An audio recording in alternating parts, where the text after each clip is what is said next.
Hello future officers, this is Kajal. आज से हम पॉलिटी के एमसीक्यू सीरीज स्टार्ट कर रहे हैं जिसमें हम डेली कुछ क्वेश्चंस प्रैक्टिस करेंगे। So let's begin with the first question. Consider the following statements with reference to regulating act 1773। Statement 1 पढ़िए। It was an effort to control and regulate the functioning of East India Company. मतलब ये एक effort था East India Company के function को control और regulate करने का। सही बात है। ये ब्रिटिश गवर्नमेंट द्वारा पहला स्टेप था जो लिया गया था ईस्ट इंडिया कंपनी के मैटर्स को रेगुलेट करने के लिए। स्टेटमेंट 2 है, it totally subjected the activities of East India company under the British government. इसको एक बार दोबारा पढ़िए तो इसमें आपको मिलेगा टोटली, ऐसा नहीं था, तभी तो इसे कहा गया रेगुलेटिंग। स्टेटमेंट 3 है, a board of control was established. नहीं, जो बोर्ड ऑफ कंट्रोल है वो आया था इट्स इंडिया एक्ट के थ्रू। रेगुलेटिंग एक्ट के थ्रू आया था court of directors. Court of directors जो कि 3 चीजों पे रिपोर्ट करता, रेवेन्यू, सिविल, मिलिट्री। साथ ही कुछ अदर पॉइंट्स थे इस प्रोविजन के एक्ट के। पहला था कि जो गवर्नर, बंगाल का गवर्नर था जो, उसे गवर्नर जनरल कहा गया। और पहला कौन सा गवर्नर जनरल था? वेरेन हेस्टिंग्स। और कलकत्ता में सुप्रीम कोर्ट स्टेबलाइज्ड हुआ।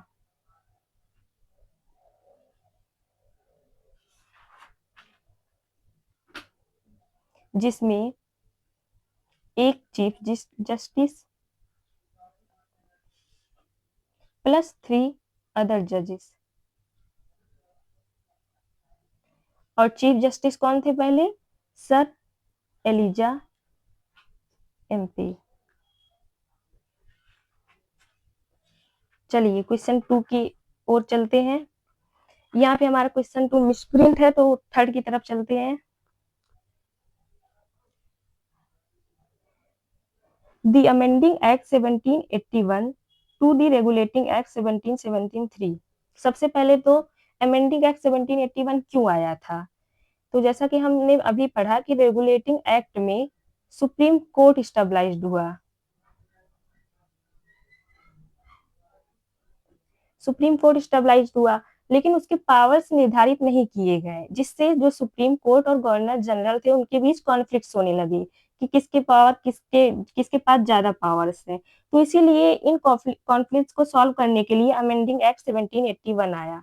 चलिए स्टेटमेंट 1 अब पढ़ते हैं। Significantly reduce the powers of the supreme court at Calcutta. बिल्कुल सही है। जो सुप्रीम कोर्ट का पावर था इसमें बहुत ही कम दिखाया गया, बल्कि गवर्नर जनरल को लगभग सारे पावर्स दे दिए गए। जैसे कि गवर्नर जनरल और उसके जो काउंसिल थे, ये लोग अपने ऑफिस टाइम में जो भी एक्शंस करते वो सुप्रीम कोर्ट के जुरिस्डिक्शन से बाहर थे।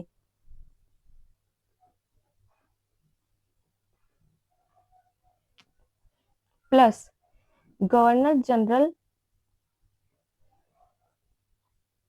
को 2 पावर दिए गए, रेवेन्यू और प्रोविंशियल कोर्ट का अपील। मतलब कि ये दोनों चीजें भी सुप्रीम कोर्ट के जुरिस्डिक्शन से बाहर कर दिए गए। अब स्टेटमेंट 2 पढ़ते हैं।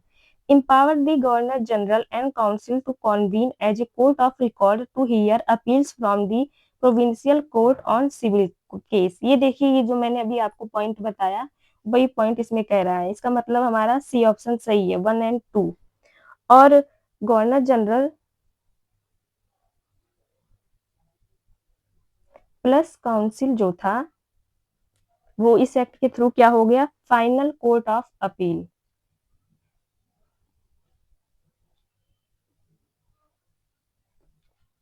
ओके, चलते हैं क्वेश्चन 4 की तरफ। Consider the following, consider the east India act of 1784। Statement 1.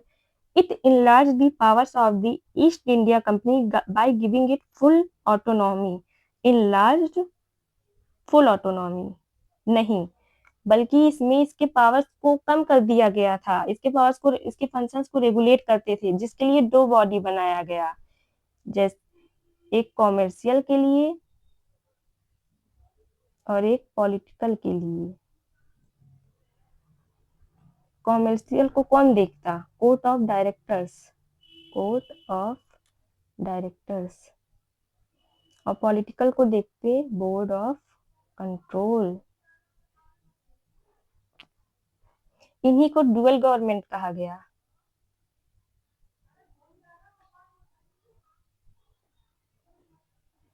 फिर हमारा स्टेटमेंट 2 है, the act subordinated the Bombay and Madras presidencies to Bengal. नहीं, ये जो स्टेटमेंट है ये हमारा रेगुलेटिंग एक्ट के थ्रू हुआ था,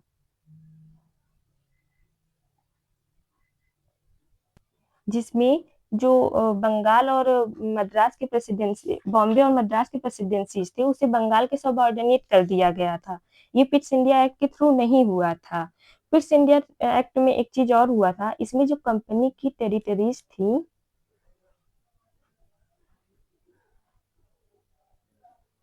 उन्हें पहली बार ब्रिटिश पोजेशंस कहा गया। ठीक है, ऑल सॉल्व। अब चलते हैं क्वेश्चन नंबर 5 की तरफ। Which of the following statements about Charter Act of 1813 is not correct? अक्सर ये होता है, बच्चे कंफ्यूज हो जाते हैं करेक्ट और नॉट करेक्ट में, इससे वो क्वेश्चन गलत करते हैं। तो आप एग्जाम पेपर में सबसे पहले जो नॉट करेक्ट होगा उसको सर्किल कर लीजिएगा या फिर हाईलाइट कर लीजिएगा। Statement number 1, it ended the trade monopoly of the except for trade in tea and trade with China। Not correct पूछा है तो ये तो सही है। 1813 में ये हुआ था कि जो ईस्ट इंडिया कंपनी थी उनकी ट्रेड मोनोपोली खत्म कर दी गई थी, सिर्फ वो ट्रेड इन टी और trade with China he continue हुआ, जो कि 1833 में ये भी खत्म हो जाएगा पूरी तरीके से। Statement 2, it asserted the sovereignty of the British Crown over the Indian territories held by the company। ये भी ठीक है। इसमें कहा गया है कि ब्रिटिश क्राउन का सोवेरेनिटी दिखाया गया कंपनी के इंडियन टेरिटरीज पे। सही बात है, क्योंकि उन्होंने ट्रेड मोनोपोली भी उनकी बंद कर दी थी। फिर statement 3, the revenue of India were now control by the British parliament.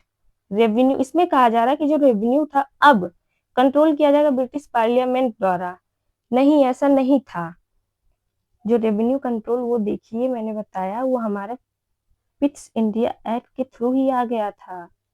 Pitt's India act के थ्रू ही रेवेन्यू उसका कंट्रोल होने लगा था। तो इसमें पूछ रहा है नॉट करेक्ट, तो यही तो नॉट करेक्ट हुआ ना, तो ये ठीक होगा। तो आज के हमारे क्वेश्चन यहीं पे खत्म होते हैं। आगे आगे के क्वेश्चन हम नेक्स्ट वीडियो में कंटिन्यू करेंगे। Thank you for watching.